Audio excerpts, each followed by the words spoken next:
Hey everybody, and welcome to another episode of Homegrown. I'm Stephen Holland with Property Champions Real Estate, and today we're here at the Wiregrass United Way to speak with Mr. Walter Hill and find out more about the great work they do in our community and how you can help them do that. Come on in, y'all, and let's find out more.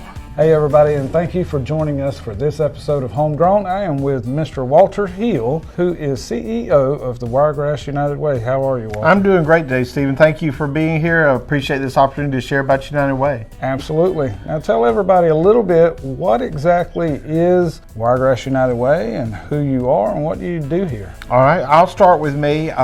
I was born on the coast of Mississippi, youngest of 7 from a big family. Had never heard of Dothan, Alabama until I graduated from college in Mobile at Spring Hill College. My mother, if she were still living, would tell you that I've been fundraising my whole life. Never dreamed I would have a career in fundraising until really about a month before I was graduating college. Didn't have a job, had been on some interviews, but I hadn't been offered any jobs, but I also had not found anything I really wanted to do until the Catch site posted a job, and I read the requirements and I thought, wait a minute, I could do all of this and I think I could do it well. And so I applied and I got the job. And I started a week after I graduated from college and have been raising money almost ever since then. There you go, and you're doing a fantastic job. Well, thank you.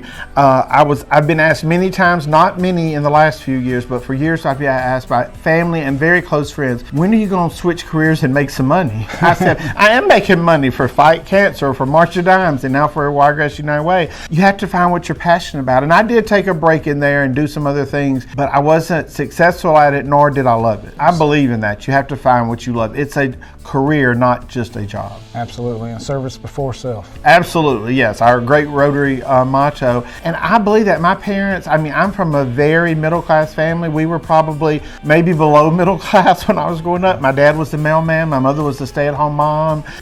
We had a garden, we provided, but we didn't do without. Of course, there wasn't all the things that kids have now, and we couldn't have afforded all that if we did, but we didn't do without. But I saw my parents giving all the time. And that kindness and that gratitude is instilled in your heart now, and you're doing a wonderful job here. Well, I appreciate that. And the best part to me is that it was instilled by example, not by my parents sitting us down and saying to do this. Right. What exactly does the Wiregrass United Way do here? The simplest answer is we raise money, but we bring the community together. We really do. And when I say community, I'm talking about 6 counties. So when I spoke to your Rotary Club recently, I said that.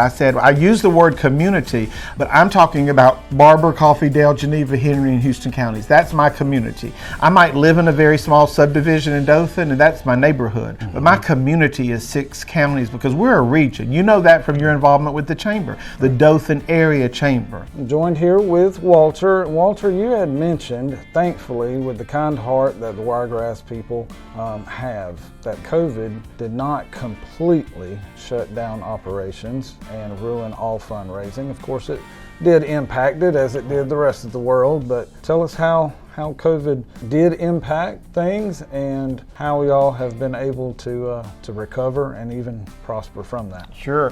When COVID happened, the day that the governor closed the state of Alabama, it was late on a Friday afternoon. We had 50 volunteers at our office that day for 4 different meetings allocating the funds we had raised from the previous campaign. That was early March. If that had happened a week before, I don't know how we would have had those meetings because we did not even have a Zoom account at that time. Right. We now have 2, That's right, yeah. and we've used them hundreds of times since then. But I had a year to plan that part of it. So that time, God's timing was perfect in that. And so then I canceled our kickoff, but then I told our staff when I said, okay, we're having a kickoff. So brainstorm, let's come up with it. So Taylor walks down the hall one day and she says, WTVY always does that drive-through food drive at Christmas and it's very successful. We were going to package meals for the food bank. Why don't we do a drive-through food drive for our kickoff? And so I was like, oh my gosh, what a perfect idea. Thank goodness somebody on my team thought of something new because I was just not thinking of it. We partnered with WTVY. They interviewed 19 different people live from right out here on Foster Street that day, which we think it was the hottest day of 2019. It was so hot, but we filled up 2 vans of food that day for the food bank. It was the Wiregrass responded once again, and so that got all of us rejuvenated. It really did. It really set the tone then for what was going to be the hardest campaign of my career. Right. But the most rewarding too. And in one day in the Wiregrass, Southeast Alabama, 6 counties, we raised $318,000. Wow. I've never raised that much in my life in a day. And I put on a dinosaur, that T-Rex costume that was real popular at Halloween. Somebody brought one in the office and they know I'm pretty game to do anything. So at the end of the day, I put it on, and that's how we announced how much we had raised. It was, when we think back to it, it's still the most single unbelievable day of my career. And a lot of thanks go out to your wonderful team that you have here, and WTVY for helping support all of that. Exactly. Oh yeah, we could not do it alone. I mean, we have, Facebook followers, Instagram, Twitter, and we have a big email database, but no, we needed to reach everybody, because that's what our goal is. We want to give every person in 6 counties the opportunity to support Wiregrass United Way once a year. And if we do that, we're going to be successful. And you talked about the structure of the organization and the Board of Trustees. How do they determine what organizations will be helped by the United Way? All right, that's a great question. A lot of it's history, but obviously people have to be added all along. So when we do that, we go through a process, and nonprofits throughout the 6 counties can apply. And then no staff, we organize it, but we have no votes. We don't vote on anything other than maybe where to go to lunch for somebody's birthday. The volunteer committee, they go and meet with those organizations. They narrow it down, they review their paperwork, and we can't, there's awesome organizations in the Wiregrass, Stephen, really great groups. We can't fund them all. We would have very little. It would be like handing out dollar bills instead of thousands of dollars to make an impact. And so they narrow it down when we've added some over the years, and then they meet with them. We organize a meeting, whether it's here at our office or we go to their facility, and they ask what some people would say are really hard questions. What is your goal here besides helping people? What is your really mission here? How do you accomplish that? What are your direct programs and services? What are you going to do with the funds if we bring you on as United Way agency? What are you going to bring to the table? What's your board going to offer? What's your staff going to do? Because our agencies help us raise money. They go out and speak all the time. They're always doing things on our behalf. And so it's a really team effort, from our donors to the media to our staff to the board to the volunteers to the agencies. It's literally the community working together. And then if that committee decides, they bring it to our board for approval. And when it's every time it's gotten to that process, that point since I've been here, if it got to our board of trustees, it was approved, because 5 members of the board have been working on it for several months, and they're bringing it as a unanimous recommendation. So a stringent vetted process, so people know that there has to be a structured plan in place, so whatever donations, whatever funds, they can be rest assured that that is going to where it needs to be. Absolutely. And then really, I think the best kept secret about Wiregrass United Way that we try to publicize as much as possible is then we do that every year.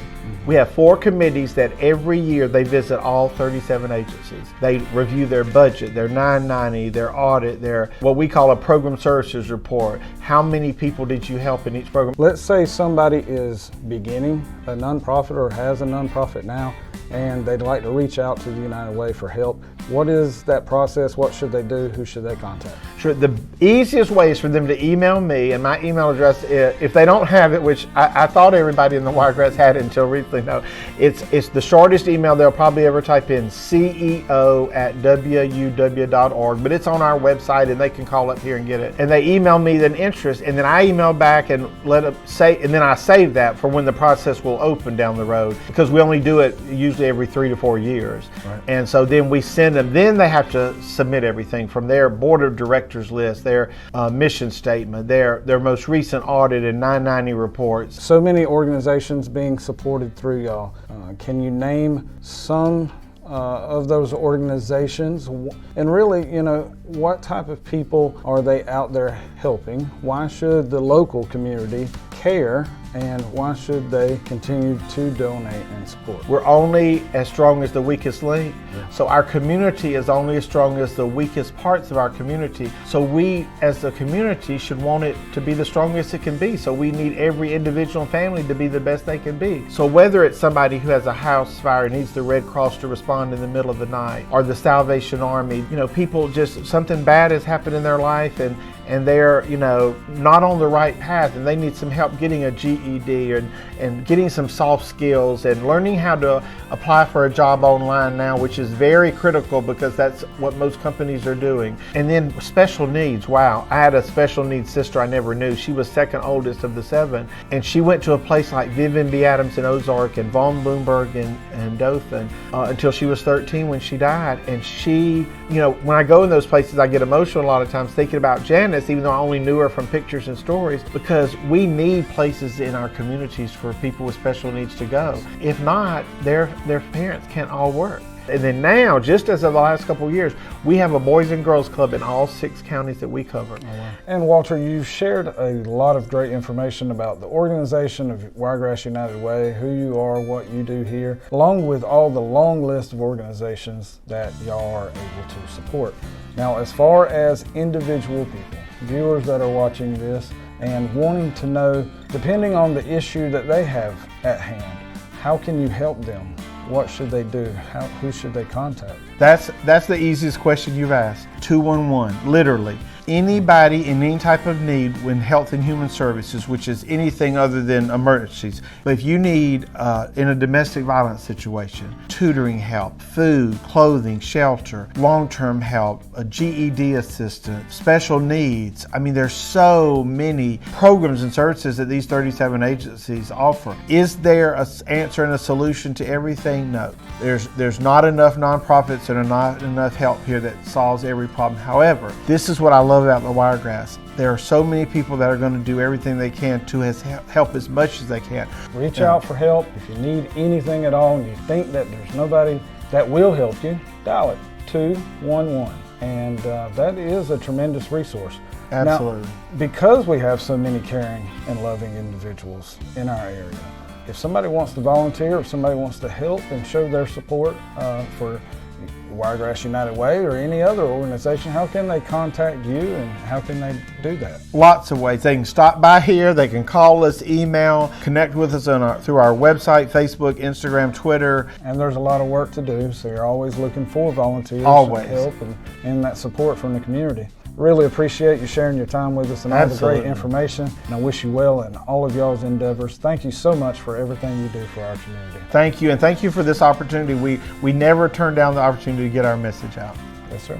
Till next time, y'all, have a good one. Hey, thank you everyone for tuning in to this episode of Homegrown, where we've been able to speak with Mr. Walter Hill of the Wiregrass United Way and find out more information about all of the tremendous work they're doing throughout our community. All of their contact information will be in the description below and attached to this video, so please be sure to subscribe, like, and share this video, and stay tuned to more of Property Champion Real Estate's Homegrown channel for everything there is to do with enjoying and living in your local community. Until next time, y'all, have a good one.